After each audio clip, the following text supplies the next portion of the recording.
अतुल लौंडे पाटिल, नहीं नहीं सीधा आरोप है तो उनसे जवाब ले रहा हूं। अतुल लौंडे पाटिल,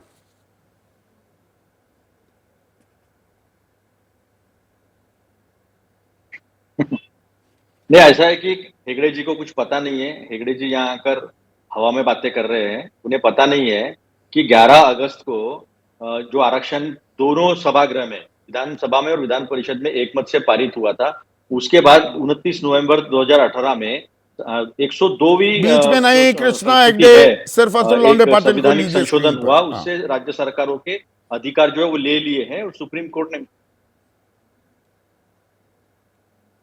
बात जारी और रखिए। उसमें हाँ, फिर सुप्रीम कोर्ट ने जो नकारा आरक्षण, वो इसी मसले पर नकारा, इस राज्य सरकारों को अधिकार नहीं था।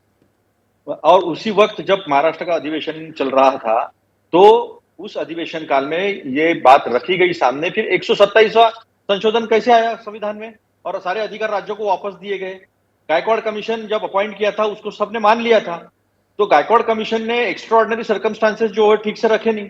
अब ये बात ठीक है, ये टेक्निकल बात है, इनके वजह से आरक्षण गया, 50% के ऊपर जा नहीं सकते, सुप्रीम कोर्ट ने कहा, इसमें विपक्ष कहां से आ जाता है। अब दूसरी बात, इन्होंने समिति अपॉइंट की थी, एक कमेटी अपॉइंट की थी, और उस कमेटी को 3 महीने में यानी 29 अगस्त तक अपनी रिपोर्ट देनी थी। क्या कुणबी मराठा, मराठा कुणबी, एक क्षत्रिय कमीशन था, उन्होंने कुणबी मराठा, मराठा कुणबी को दे दिया है, जो कि सेम ही कास्ट है। तो उन्होंने कुछ काम नहीं किया नितिन करीर समिति ने, और उसके बाद ये उपोषण पे बैठे, अनशन पे बैठे हैं। और अनशन पे बैठने के बाद ये कहते हैं हम चर्चा कर रहे थे। जब शांतिपूर्व आंदोलन चल रहा था, और कहीं मुंबई पुणे में नहीं चल रहा था, वो जालना में चल रहा था, एक छोटे गांव में, वहां पर जाकर जिस बेरहमी से मारा, वो भी विपक्ष ने कराया। अगर ऐसा कहते होंगे तो सुभाष वानखेड़े जी जो सांसद थे हिंगोली से, तो उन्होंने तो सीधा आरोप कर दिया कि ये देवेंद्र फडणवीस ने किया। फिर 2016 में ये कुंभकोनी जो है, जो एडवोकेट जनरल थे, वो कहते हैं कि देवेंद्र फडणवीस ने मुझे रोका मराठा समाज की पैरवी करने के लिए सुप्रीम कोर्ट में। ये उन्होंने रिकॉर्ड पे कहा, ये हम नहीं कह रहे। तो इतनी सारी 2.5 गलतियां साल करने से के ऊपर बाद आपकी भी सरकार तो थी। आरक्षण दोनों अतुल सभागृह में लौंडे मिली पाटिल, थी, महाविकास और उसके अघाड़ी बाद की, जो लोग, महाविकास अघाड़ी की सरकार थी, आपने दे दिया आरक्षण, तब दे दिया था आपने, या ये आरक्षण नाम का एक झुंझुना है, इसको बजाना पड़ेगा? बता रहा हूं, तब सुप्रीम कोर्ट में चले गए थे लोग, वो कौन थे? वो सदावर थे।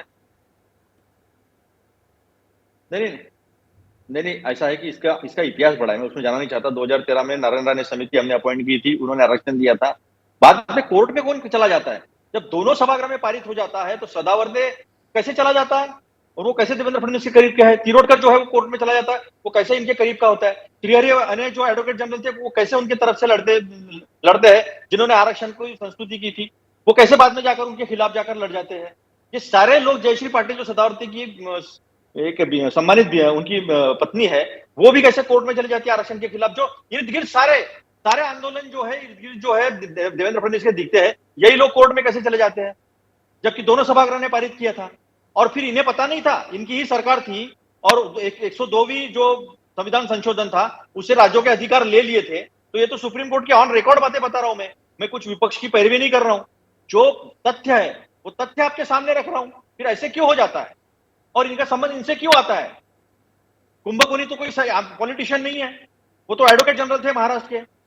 त्रिहरिया ने भी एडवोकेट जनरल थे महाराष्ट्र के। एक खिलाफ चला जाता है, दूसरा तो आप मतलब सीधा आरोप ये लगा रहे हैं जानबूझकर कैसे हो जाता है? बीजेपी ही, देवेंद्र फडणवीस ही आरक्षण के खिलाफ हैं, उसे रोकना चाहते हैं। यहां तो मुख्यमंत्री कह रहे हैं जो संभव होगा हम करेंगे। बिल्कुल, आप पूछ लो। तो खत्री कमेटी ने रिपोर्ट दिया है, जो 2004 में एक्सेप्ट हो गया था, कुणबी मराठा, मराठा कुणबी जिनके इस पे है, उनको कुणबी में दे दीजिए। तो तकलीफ क्या है? अभी फिर से एक कमेटी अपॉइंट करने का क्या मतलब है? और जो कमेटी थोड़ा अतीत में अगर चला जाऊं, अतुल लौंडे पाटिल, अतीत में थोड़ा चलें।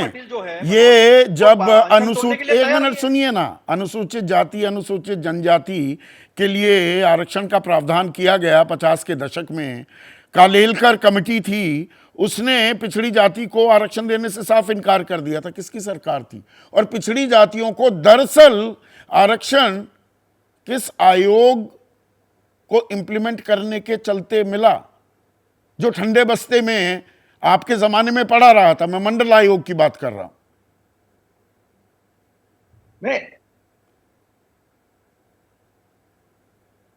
मैं आपको तीनों बातें बताता हूं। देखिए, जब संविधान लागू हुआ 26 जनवरी 1950 में, तब साइमन कमीशन ने जो SC/ST का सर्वे किया था वो लिस्ट हमारे पास थी, लेकिन ओबीसी की लिस्ट हमारे पास नहीं थी, इसलिए विशेष प्रावधान कर प्रेसिडेंट और गवर्नर दोनों को अधिकार दिए गए थे। काका तो साहब, वो लिस्ट कहां से आ गई? आयोग जो है 1954 में 1931 में आखिरी वो बार पुराना हो गया। फिर 1900 मंडल आयोग आया एक था। मिनट, मंडल आप बहुत आयोग पढ़े लिखे को- इंसान हैं अतुल। 1900 आप फैक्ट्स के साथ पर थोड़ा खिलवाड़ कर रहे हैं। 1931 में आखिरी जातिगत जनगणना हुई थी, उसी को आधार बनाया था मंडल आयोग ने। आप बना लेते। मंडल आयोग कब आया? 1978 में आया। नहीं, मंडल आयोग ने केवल, बराबर है, मोरारजी देसाई साहब ने मंडल आयोग का निर्माण किया था। मंडल आयोग ने कुछ पैरामीटर्स बनाए, कितने दूर से पानी लाना पड़ता है, कितनी शिक्षा है, कितनी सरकारी नौकरियां है, महिलाओं में कितनी शिक्षा है, गरीबी कितनी है, कितने लोग किसानी व्यवसाय से जुड़े हुए हैं, कितने लोग रूरल, कितने परसेंट लोग रूरल एरिया में रहते हैं। अभी आपने एक आंकड़ा दिखाया, आंकड़ों में कैसा होता है देख लीजिए आप, कि आपने कहा कि 49% जमीन जो है वो मराठों के पास में है, लेकिन आपने पर कैपिटल लैंड होल्डिंग अगर देखेंगे आप तो 1 एकड़ के नीचे है। तो ये बातें जो है, काफी सारी बातें हैं, फ्रेगमेंटेशन हुआ है। मंडल आयोग आया था, तो मंडल आयोग जब लगाने की बात हुई थी तो राजीव गांधी जी ने एक इंटरव्यू दिया था इस बारे में। उन्होंने कहा था कि इतनी शिक्षा हमारे पास हुई नहीं है, कुछ ही लोगों को फायदा होगा, जिस दिन शिक्षा का स्तर अच्छा हो जाएगा तो ये फायदा बराबरी में बांटा जाएगा। राजीव गांधी जी को दोषी ठहराया गया। आज रोहिणी कमीशन ने जो रिपोर्ट दिया उसने कहा है कि कुछ ही लोगों को फायदा हुआ है।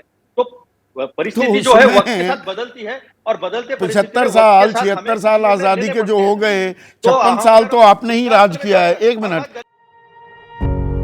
पत्रकारिता कोई इमोशन नहीं है, ना अपना कोई ज्ञान देना है और ना कोई विचार थोपना है। पत्रकारिता क्या है? पत्रकारिता का मतलब है सही जानकारी इकट्ठा करना और तथ्य बताना।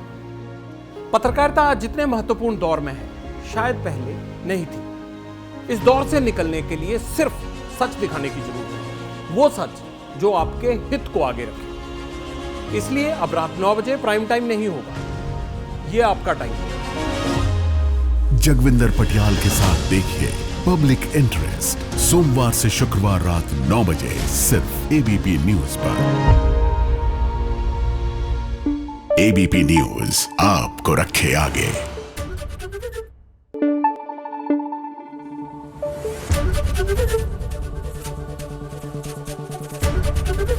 एबीपी न्यूज आपको रखे आगे।